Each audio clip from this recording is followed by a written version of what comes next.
Om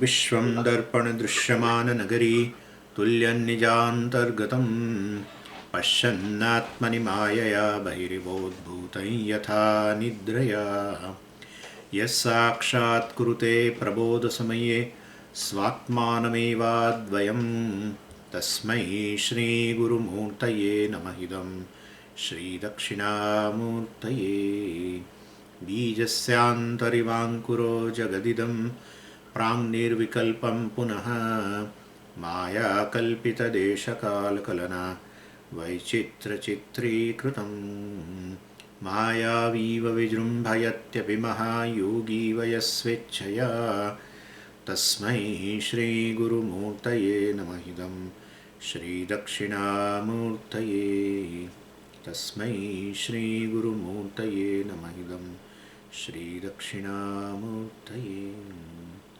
Om Sahana Bhavatu Sahano Bhunaktu Sahaviryam Karavavahai Tejasvinavadhitamastu ma vidvishavahai. Om Shanti Shanti Shanti Sadashiva Samarambham Shankaracharya Madhyamam Asmadacharya Paryantam Vande Guru Paramparam. Om. Sixth mantra. Araiva rathana bhau samhata yatra nadyah sayeshontascharate bahuda jayamanah Omityevam dhyayatha atmanam swastivah parayatamasah parastat. So in this second section of the second chapter, we are discussing the Karana Ishvara. In fact, the first section also we discussed Karana Ishvara only. In the second section also we are discussing Karana Ishvara. Then the difference between the section 1 and section 2 is in terms of Karana Ishvara is a Ekam and Saram and Nityam and also Satyam, which is the existence. Existence means existence. Existence which is not affected by time and space. That is how the Brahman is called Satyam. Satyam means which exists without any condition. And therefore its nature. When you say anything which is unconditional, anything, the nature of anything, definitely is beyond any condition, a condition of time or place. And so Satyam indicates that Brahman exists all the time. It is not within the time. And therefore generally the concept of time is always with respect to the present, That's how the easiness, we call it as existence, is always associated with a name and form. And that is, it is within the time and space. In fact, your mind cannot think about the existence which is beyond time and space. All the time in our mind, existence means it is existent in present. That's all we have. That is how we use the word ease. Here, our concept of ease means, which was not before, which will not be later, and which is right now there. So that is the thing. And that is how we say sometimes that we are talking about the world, which is the present. Nobody talks about present. You cannot talk about present. Really speaking, you cannot talk about it. No, Swamiji, I can talk about in your presence itself right now. So I am talking about present, Swami. I am telling you it's not true. I am sorry for that. Because by the time you utter a word and complete a sentence, I am changed. What you are talking about is always of the past, Swami. So this is Maya. We understand that we talk about the present, but really we talk about the past. Honestly, nobody can talk about the present. What is present? That itself we have done the meditation. And so you cannot catch the present. Really speaking, you cannot catch any unit of time. It cannot be called present. It cannot be called present. Take any unit, even a microsecond. You say, Swamiji, this second, microsecond is present. It has gone. And it has also a part. Let's elongate that microsecond into 3 parts called past, present and future. The part of the microsecond is going to come and the part of the microsecond has gone. And right now, what you do like that, by the time it has gone. Okay? So it's all mithya. That's how they say, even scientists say this time itself is a mithya. The concept of time is mithya. Then if it is mithya, then what is truth? That's what we did in meditation in Tattva Bodha. The consciousness is the truth of the time. And so, the time resolves. As you divide the time to arrive at the present, it resolves. So what really present is consciousness. And consciousness is present, ever present, beyond time. That's called beyond time. And therefore the existence, that existence which is beyond time is this consciousness. Equate like this. Never divide. This is my earnest request to all of you. Never divide. Outside Atma is existence. Inside consciousness, never do.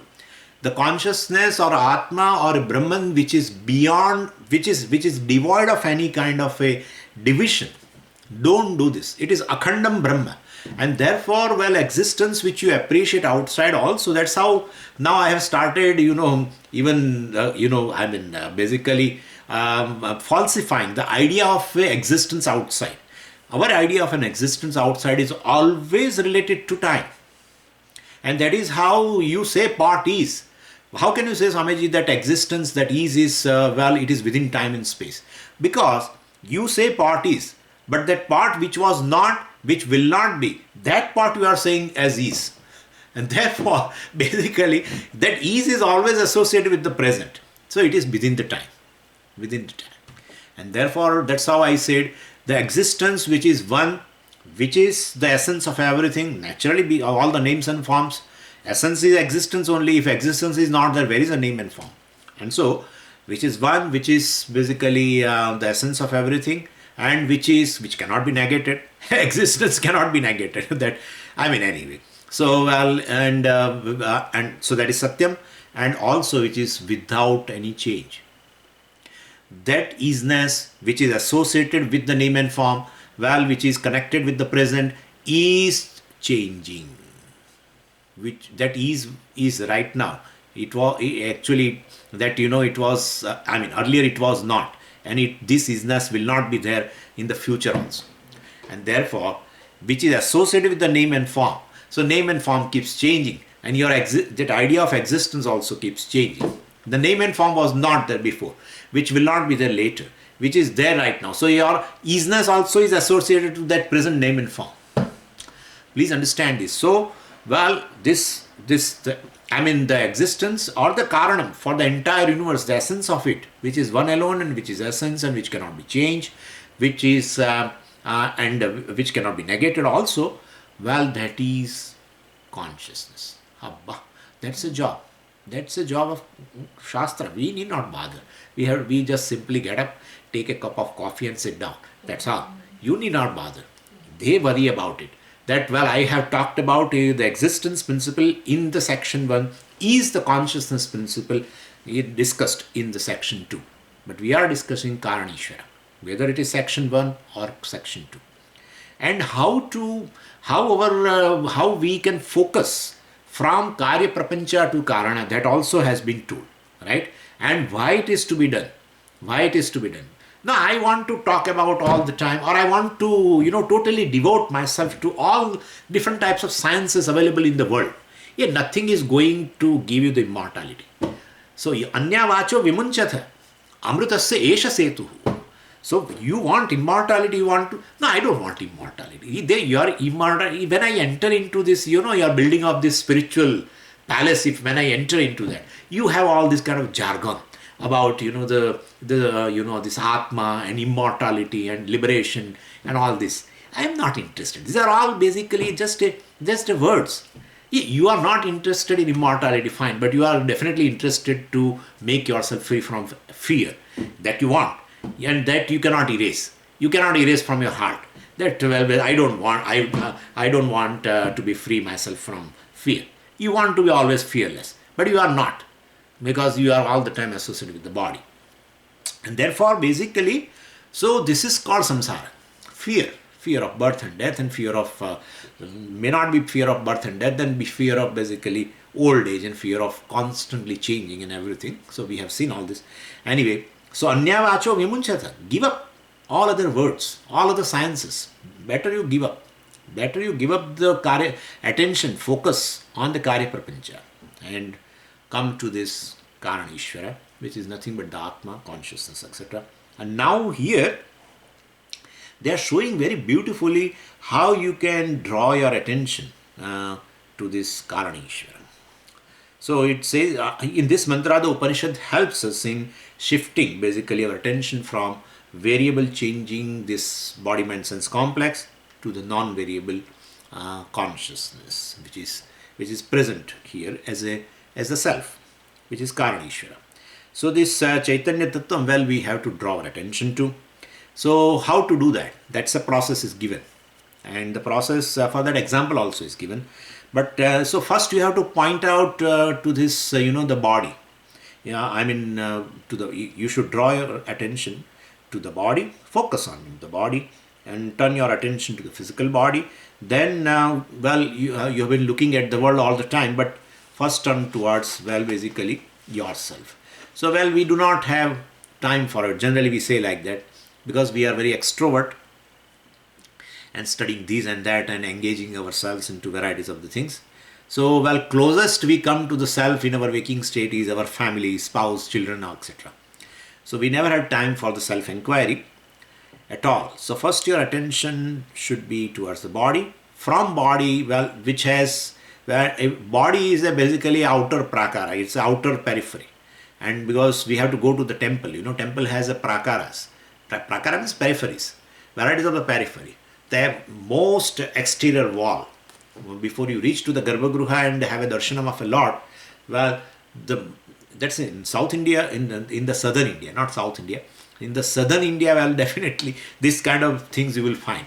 In north and west, you won't find those kind of temples. Real temples are temples of south, basically beautiful temples and huge periphery, exterior wall, and then you enter. Then there is another periphery.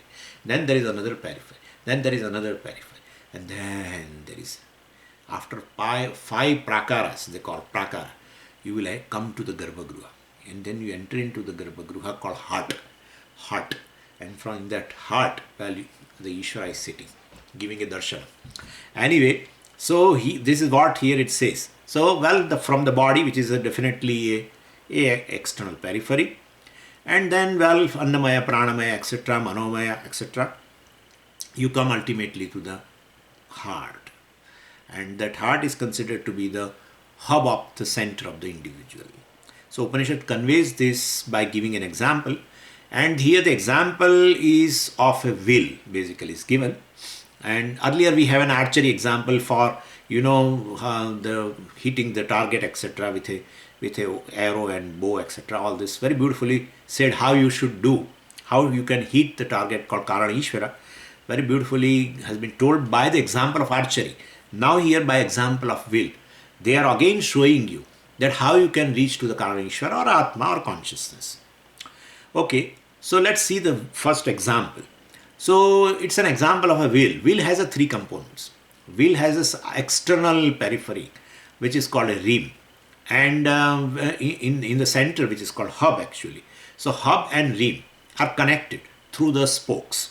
And so wheel has actually these three parts: a rim, hub and spokes. So definitely this rim only moves on the road and takes you across. Bigger the wheel, definitely faster the journey. Bigger the rim, so faster the journey. And wheel is able to be strong only when I say wheel, you have to consider rim. So wheel is able to be strong only because it has several spokes, and that rim is basically, or a wheel is connected to the hub in the middle. And if that hub is not there, definitely spokes also cannot be there in the position, and rim also cannot do its job, or a wheel cannot do its job. So rim cannot stay at all. So wheel is connected with the hub through the spokes, and hub is the center. Same way now here also, the body is a will, and especially the peripheries of the body like a rim, and spokes are compared to all the nadis, all lymphatic vessels. And nadis are there all over the body. And those nadis, they call it as a pranic energy, etc. Or life is flowing through that, let's say. Actually, lymphatic vessels have a different type, several types of fluids actually. There are two types of vessels, I feel so. The doctors can correct me. One is blood vessels, through which the blood flows. And these lymphatic vessels have a different type of fluids. And they are there in the entire body. Anyway, so basically, and the best translation for nadi is this lymphatic vessel. And through somebody's help, actually, I'm able to do this kind of translation, because somebody is doing in India that kind of research. What is this nadi? So, and they sometimes say, the colors of the nadi also. Puritat nadi has this, and this Sushumna has this color, etc. etc. When somebody is white, and some nadi is white, and some green and red and something. So definitely they are not blood vessels, that's for sure. And we have to take it as a lymphatic vessels. And how many nadis are there? I mean, this external periphery called rim, the body, is connected to the hub called heart through varieties of the nadis. And how many nadis are there? Well, definitely 72 crores, 72 lakhs. They say like so many nadis. Main nadis are 100 or 101. That is what Kathopanishad, I think, said. Shatam cha eka hridayasya nadyaha. This heart has 101 nadis. Heart has 101 nadis means this main 101 nadis are there, by which it is the body is connected to the heart. We have to take it that way. So 101. And then main roads are there, and then they have some other smaller roads, and then they are connected to some other smaller roads, still smaller roads, etc. So that's how we have to say 101 are main nadis, and then they are divided into 10,000, and then they are divided into further. And that is how, this is what the figure has been given by the Shastra, that our body has a 72 crores, 72 lakhs nadis.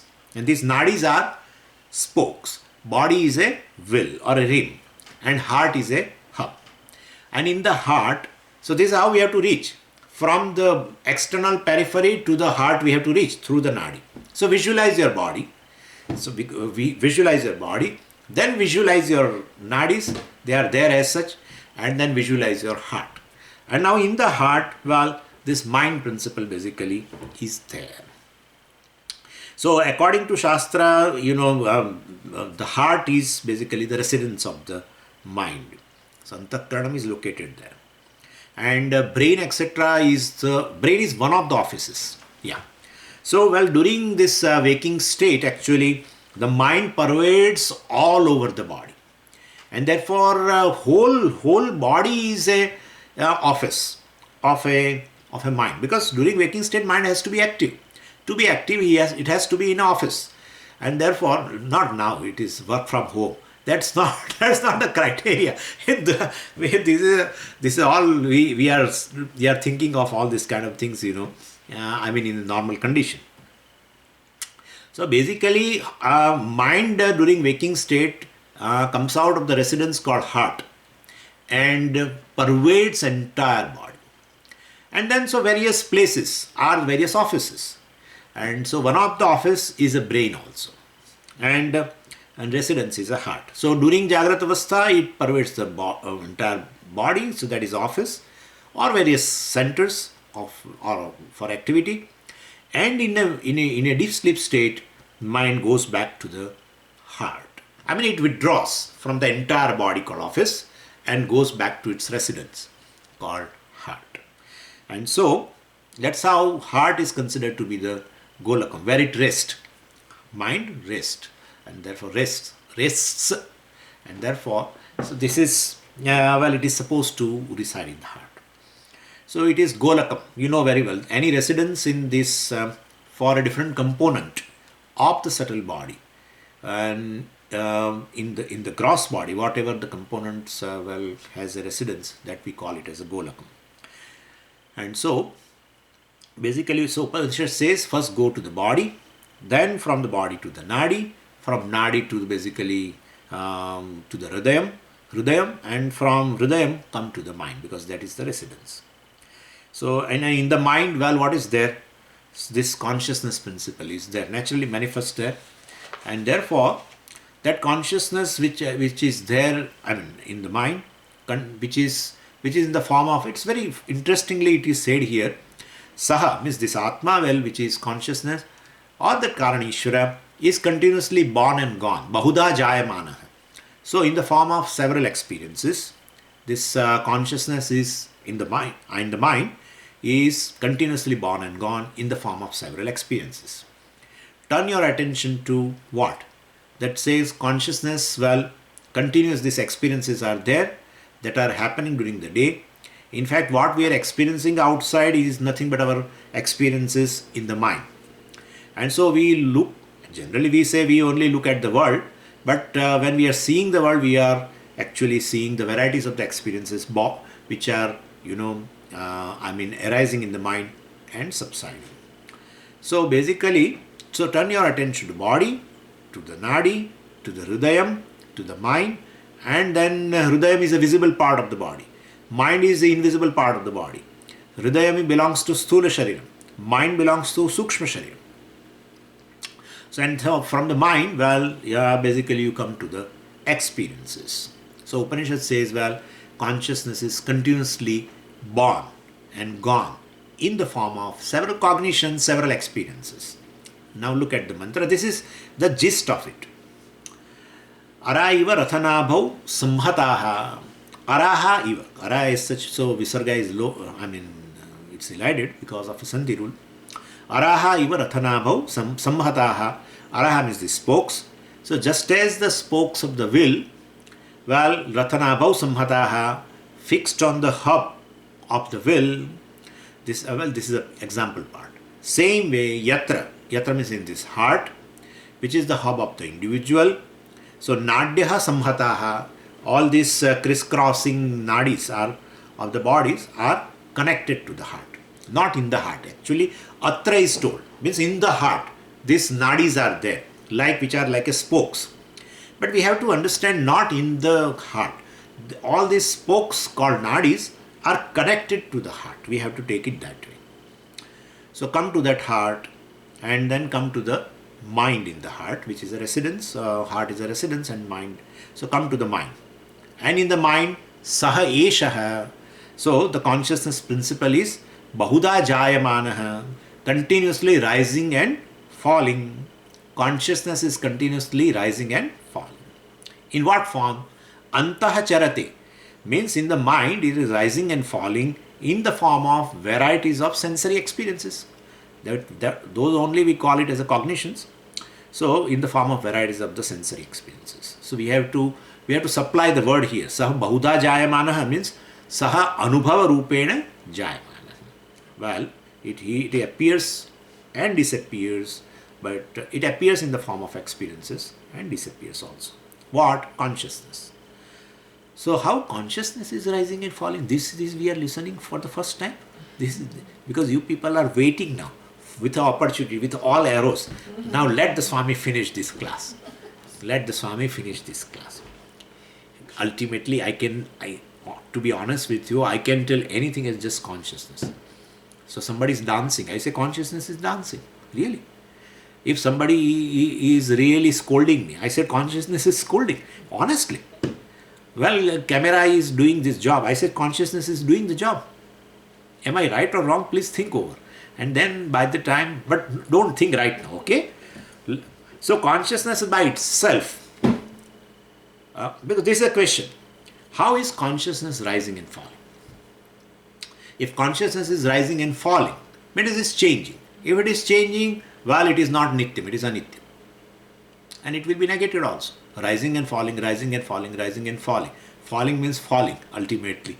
A state will come where it falls for hours together. That's called deep sleep state. And so it is been negated in a deep sleep state. So it is not satyam also.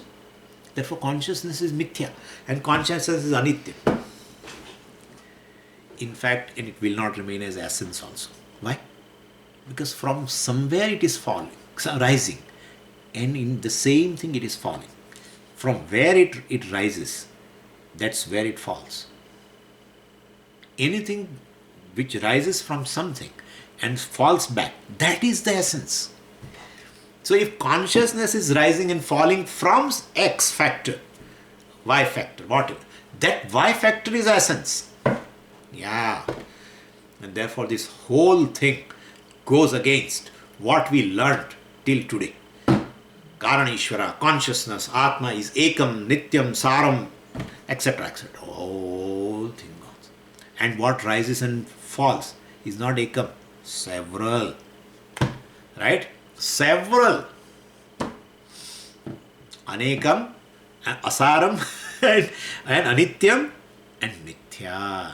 Consciousness is Anekam, Asaram, Anityam, Mithya. Therefore, this sentence has to be understood properly. Okay. So, consciousness, first statement. Consciousness by itself cannot become experience. We are saying various experiences. Consciousness in the form of experiences rise and fall, right? So, consciousness by itself can never become an experience. Only when the mind and the world come into the contact through the sense organs, well, then sense organs are there. They call sense organs as the window. Very beautiful.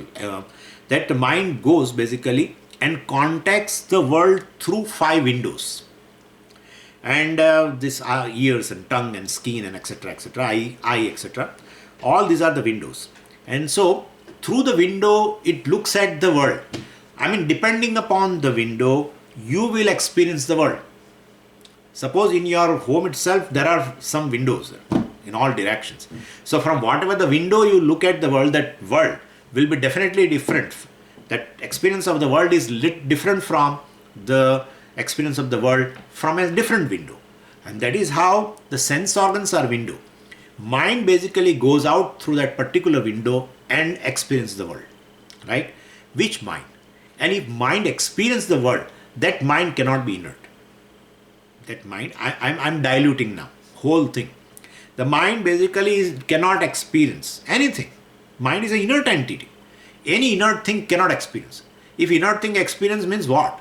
You cannot keep anything outside because they also feel a cold or they experience the cold. But no inert thing can experience. What experiences must be a conscious entity. And therefore, if mind basically experiences the world through a particular window, then that mind should be a conscious mind.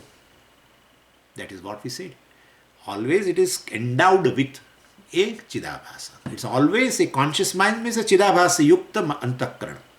Sabhasa antakarana. We have used this word before. And that experiences. But that basically what happens is this reflected consciousness is never away from the consciousness. That is Karanishvara. And the mind itself is never away from the consciousness. Could you follow what I'm saying? The mind, anything is non-separate from the consciousness. Why? This is, well, basically, mind is what? Mind is what? Oh, it is Maya ultimately. Maya is Parinama. If Maya is non-separate, then the Parinama of a Maya, which has now come into the form of a mind, is also non-separate from consciousness. So that mind basically, along with that reflection of a consciousness, along with the consciousness, definitely goes out through the sense organ and experience the world. And so, but Swamiji, consciousness goes out, consciousness cannot go out. Well, where it has to go, there itself it is there. And therefore, basically, Chidabhasa, with that particular thought, particular experience, particular cognition, well, definitely goes out. And so, particular mode of antakaranam, along with the reflected consciousness, it goes out through a particular window and experience the world.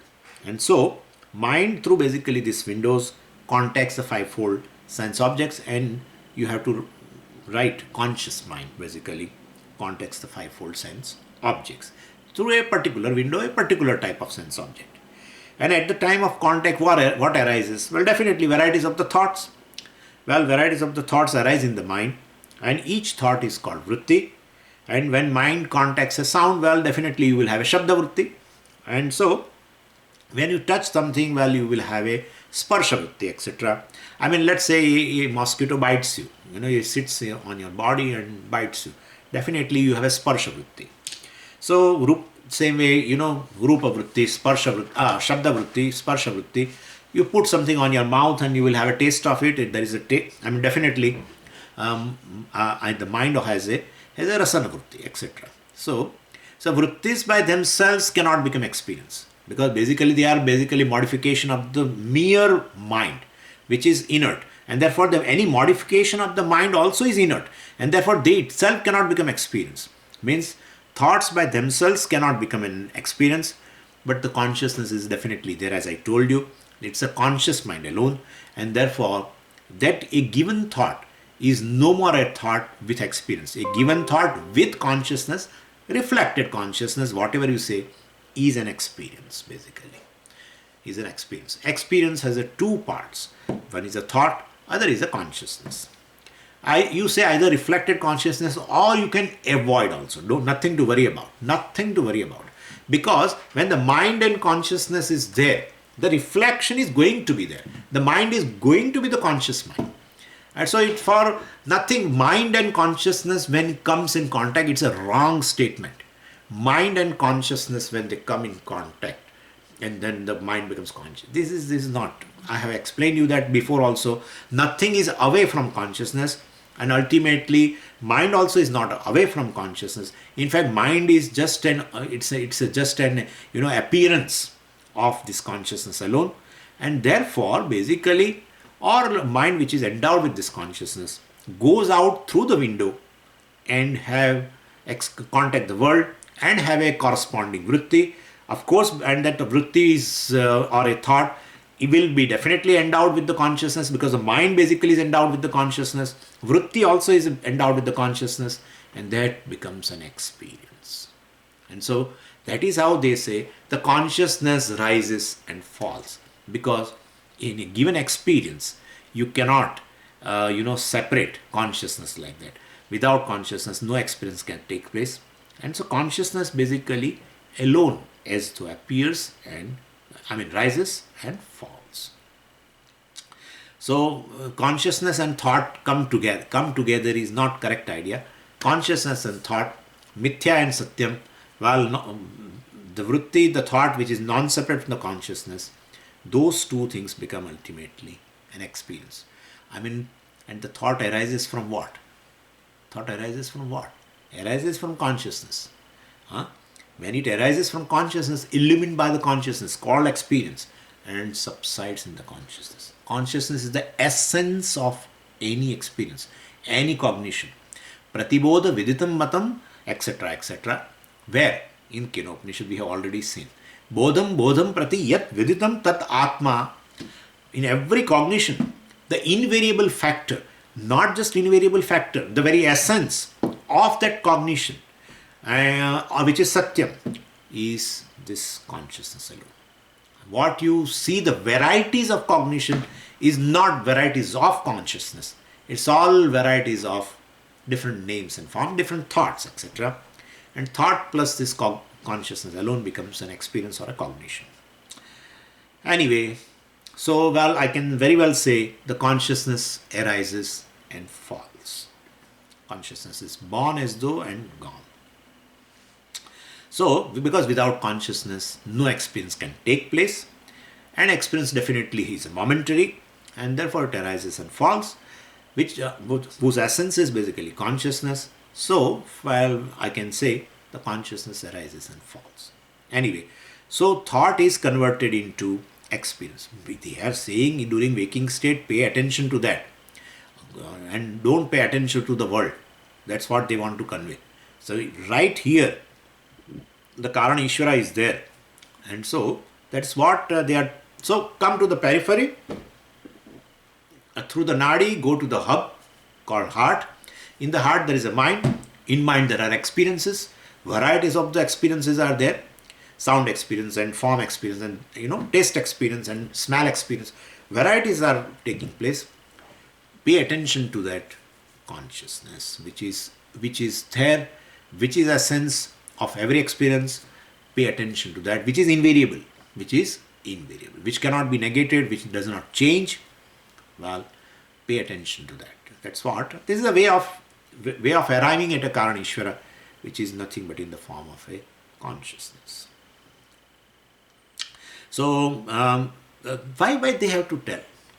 Because what happens is we pay our attention to the thought part. There is a reason.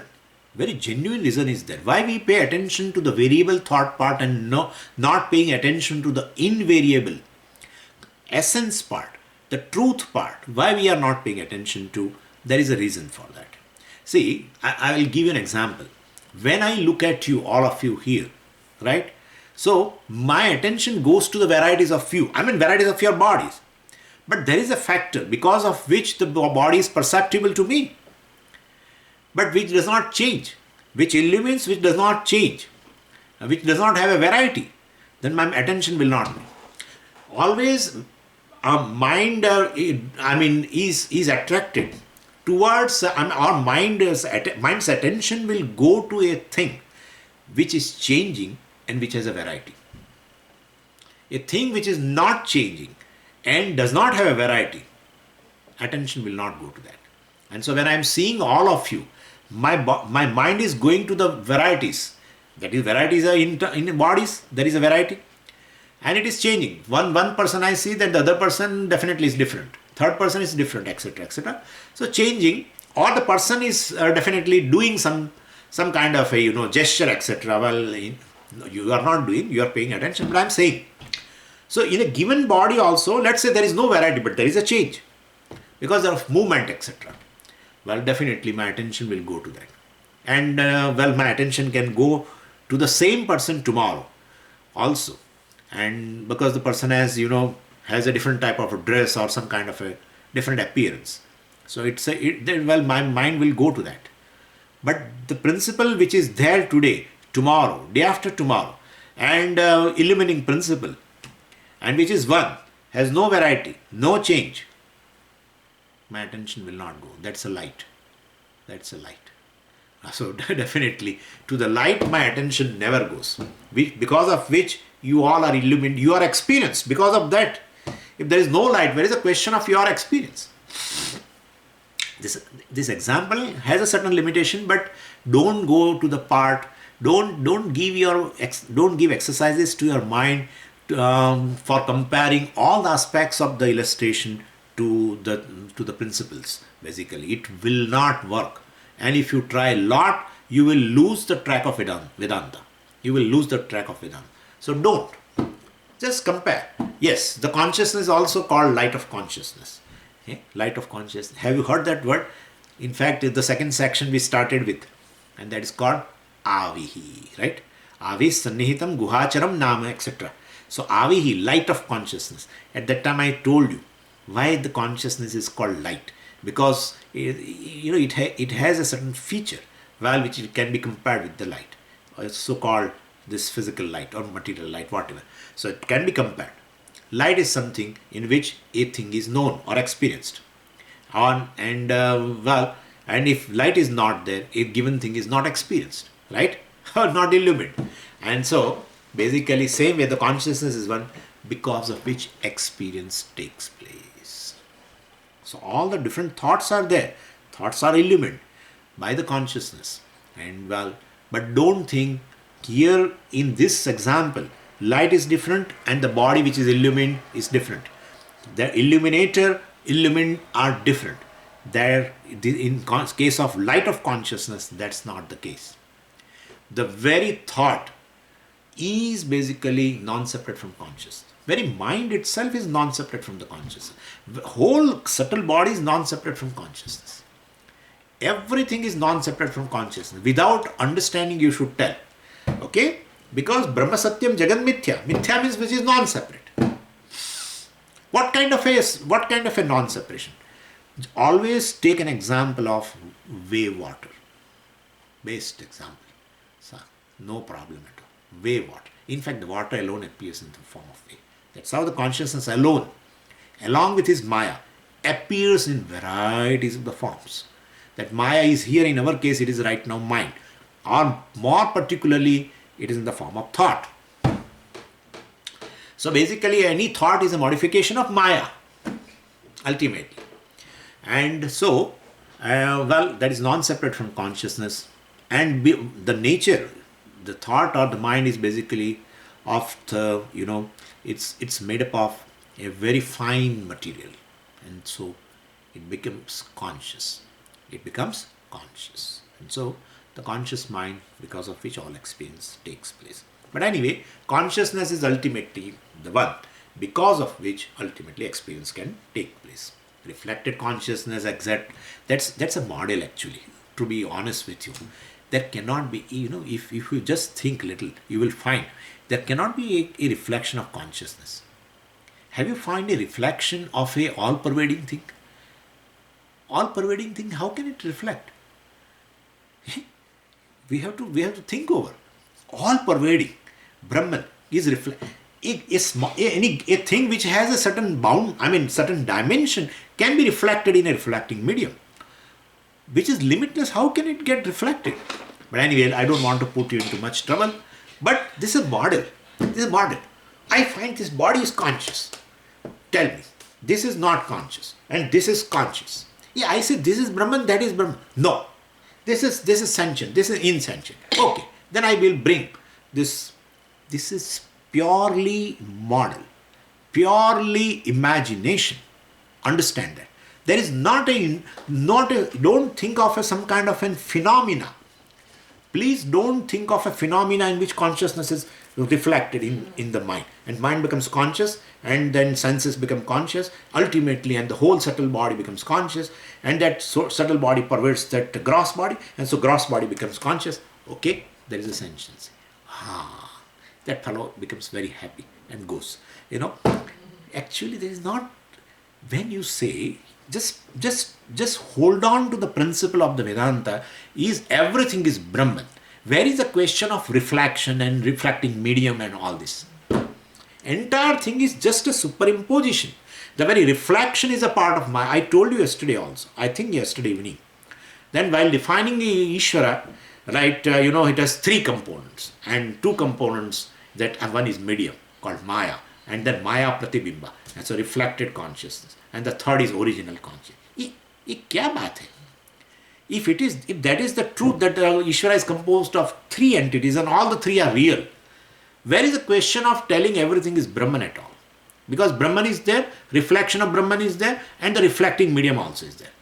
So that's how we do Bhagatyaga Lakshana, in which two are negated. Abba. Negated means what? They are sadasat. Okay? Maya is sadasat. So parinama of a Maya, that is mind, is also sadasat. Means it is seemingly there. Seemingly, like wave. Seemingly there. And then that thought also is seemingly there. Seemingly existent. Basically, that's how we say, as though the consciousness, arises and falls. Arises and falls. Like I can say, the water arises and falls. Water arises and falls. So definitely in the form of wave. So definitely this is how we have to understand. So here, because this thought is converted into experience because of a consciousness, and Upanishad draws our attention to that consciousness, which is the truth of that every experience. And the idea behind to draw your attention, the idea behind that is basically our attention is always to the thought, because thought is changing and thought has a variety. So our attention is always to the varieties of the experiences, not to the truth of experiences. That is consciousness, because of which all experiences takes place, because consciousness is not changing and all the time just illumines. So we don't pay attention to that. Who pays attention in the theater? Who pays attention to that lamp which illumines the stage, which illumines the whole audience? Suppose it's a very, very big lamp. This is Vidyaranya's example. Very big lamp. And Natya Deepa. So it is going to come in the 7th chapter. Natya Deepa. So the whole, so huge lamp, which basically illumines a sponsor, which illumines the entire audience, which illumines the stage, which illumines the very dancer, which illumines the very varieties of the gestures of a dancer, and your attention will never go in the 2 hour show of Arangetram. It will never go even once to that lamp. And lamp will show its presence, that you are not paying attention to me, let me go off. And then, ooh, all our attention goes there. Because nobody is able to see anybody. And they'll be screaming all over. It's all dark. So that's beautiful. Mind is compared to the dancer. Very nice things are there. I've been, very well compared by Vidyaranya in that chapter. So consciousness is one, non-changing, and it doesn't, have any variety. It is just an illuminator. It's actually not just illuminator. It's a status. I'm giving a illuminator status because there is something called illumined. But the essence of the experience is ultimately the consciousness. And they are arising and falling. So I say consciousness arises and falls. Now it's clear how consciousness arises and falls, because that's the truth. Other than that, what is there is sadasat. Take anything, sadasat. Bas, seemingly existent. Seemingly. Not really existent. Not really existent like a body and there is a lamp. Both are independently existing. Not that. Don't go to the aspect of this aspect of the example. Don't go to that, please. That here, like a lamp. So this light of consciousness is also lamp. And there are varieties of the bodies and varieties of the activities. All are illumined by this light. It doesn't take part in any activity. Don't go too far, okay? And if you want to go, but one thing be clear, that here there are no two independent things. One is a seemingly existent, other is existence. One is mithya, other is satyam. One is sadasat, another is sat. Okay? One is sadasat vilakshana. One is sadasat vilakshanam. I'm sorry. One is sadasat vilakshanam, anirvachaniyam, and other is sat. And so seemingly existence, it has a borrowed existence. And borrowed existence from what? Which is existence by nature. Therefore, I am that existence. Habba. So, from the periphery called reem, through the nadis called spokes, come to the heart, which is hub. And in the heart, now what is there in the hub? So there is a mind resting. And in that mind, there is consciousness reflecting. Or consciousness is there. As a very sakshi. Whenever you use the word sakshi, it is always with respect to the thoughts or the mind. Generally, witness of the world, nobody uses. In Shastra, we never use a word like witness of the world. But why can't you say witness of the world? Witness consciousness of the world. Correct. But the world, you don't experience the world outside. You experience the world inside. That's the truth of it. If you cannot experience a given thing inside, you cannot experience what is outside. What is outside is experience inner, is the inner world. And therefore, let's say the witness consciousness of and all the experiences of the world is this Karaneshwara, is this consciousness. And that is who? Oh, fine. There is Karaneshwara, there is consciousness residing in my heart, etc., in the mind, etc. That is you. How can you say I am conscious? Kya baat hai? This is now I hope you know that we have learned that several times how I am consciousness. I am not the body with consciousness. I am consciousness with incidental body. Because that I am conscious of is a non-variable factor. What I am conscious of is a variable factor. What I am conscious of is all these experiences. But that I am conscious of, that invariable consciousness, which is called the Karanam, which is Nityam, which is the essence, which is one alone in all the experiences, is this Karaneshwara, that is me. So, Karaneshwara, Brahman, Jagat, Karanam, etc. you can say, which is continuously there and because of which this experiences takes place. So, turning our attention initially with the help of Shastra, towards this Karaneshwara, towards this consciousness is called Shravanam. It's called Shravanam with the help of a teacher, of course. And then I learned to pay attention to this change, from the changing thoughts to the non-changing consciousness. And because my attention is always towards what is changing, what has a variety, etc. So definitely Shastra has to draw attention to the truth of me, that is non-changing. So remembering this, and so drawing the attention towards that is Shravana with the help of teacher. And then remembering again and again that I am that Karanishvara, I am that consciousness. It will definitely is through is called Mananam and Nididhyasana. That's how it says here, Om Ityeva Dhyayatha Atmanam. May your attention, may you turn your attention to this Atma, and Dhyayatha. Dhyayatha means you do this Nididhyasana. All the time remind yourself that I am the consciousness which is Jagat Karanam Brahma. And so Upanishad basically recommends this, a certain support for that, to remind yourself. Because there is a law of association. And somebody very nicely said that our mind has that capacity. That, if you associate two things all the time, then by remembering one, you definitely automatically you are reminded of the other thing. That's a very beautiful thing. And that's how it says, if you say, no, I can't pay attention to this, or I can't remember that I am that Karanishvara or consciousness, no problem. So Upanishad gives basically a certain, a support. Recommends this Omkara as a support to remind myself.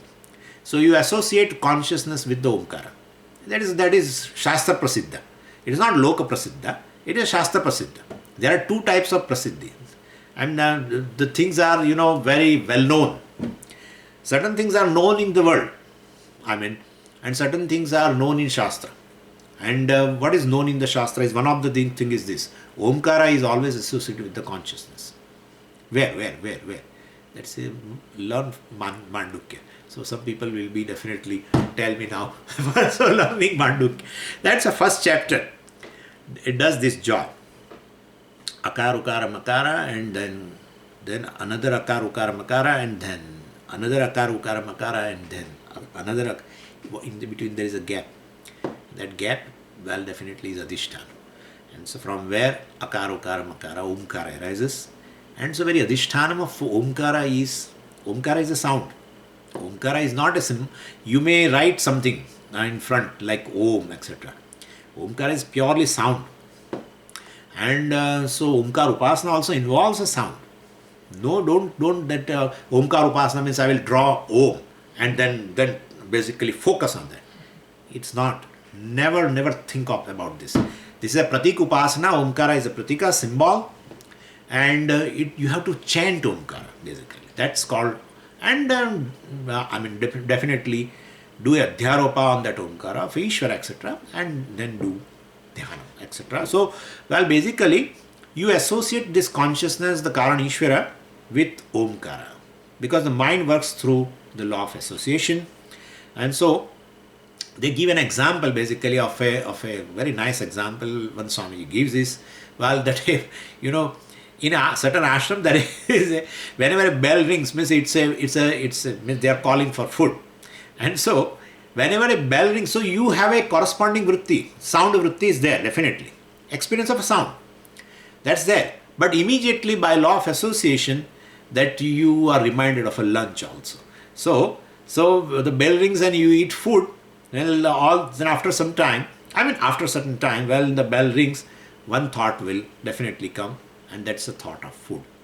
So not only a thought, even the tongue also starts basically, bringing out a saliva, even though nothing is in the surrounding.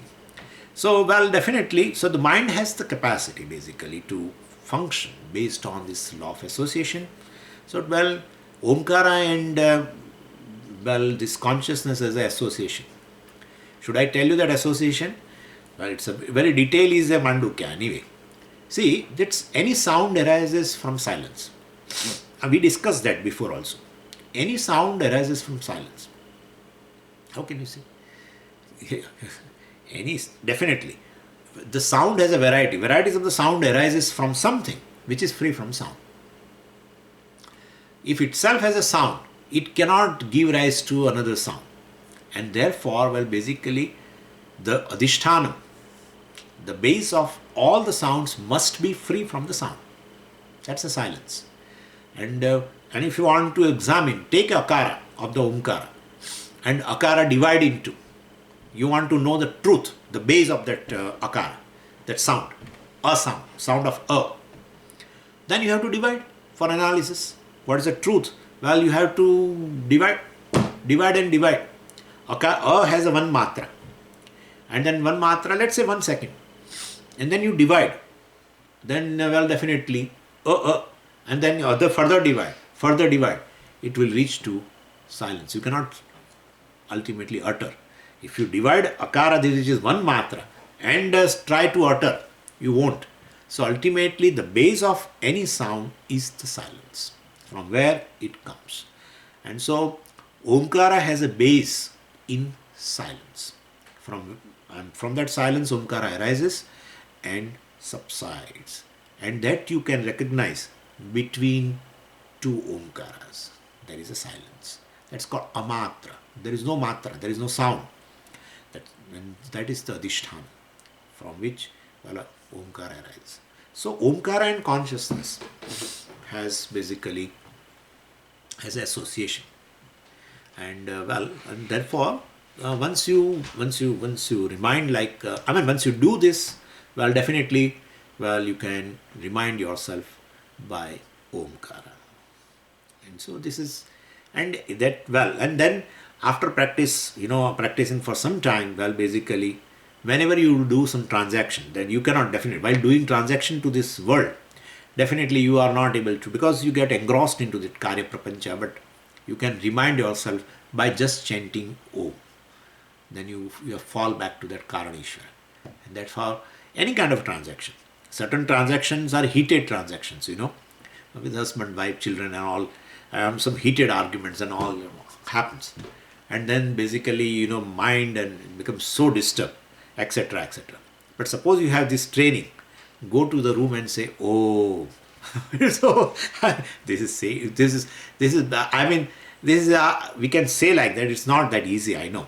So when you say Om, you are reminding that you basically dealing with the world, doing some transaction with the world, which is Karya Prapancha. By chanting Om, you bring back the entire Karya Prapancha resolve the Karya Prapancha into Karanam. That is Ekam, Saram, Nityam, etc. Anyway, so Krishna also says, Yasmin sthitona dukkhena guruna api vichalyate.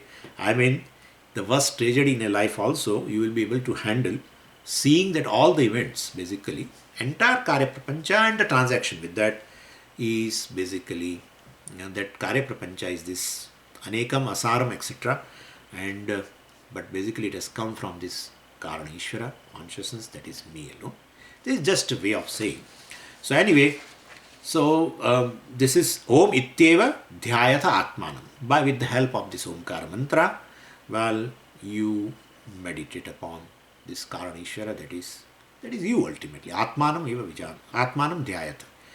So Upanishad understands this journey, which is a very, very long journey. Even though there is no distance involved, but it will take a lot of time, because of orientation of every one of us is towards Karya Prapancha.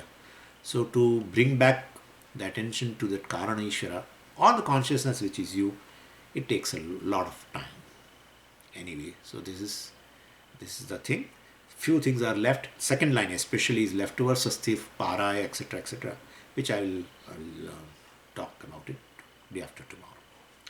Om Purnamadav Purnamidam Purnat Purnamudachyate Purnasya Purnamadaya Purnameva Vashishyate. Om Shanti Shanti Shanti. Hari Om Shri Gurubhyo Namaha. Hari Om.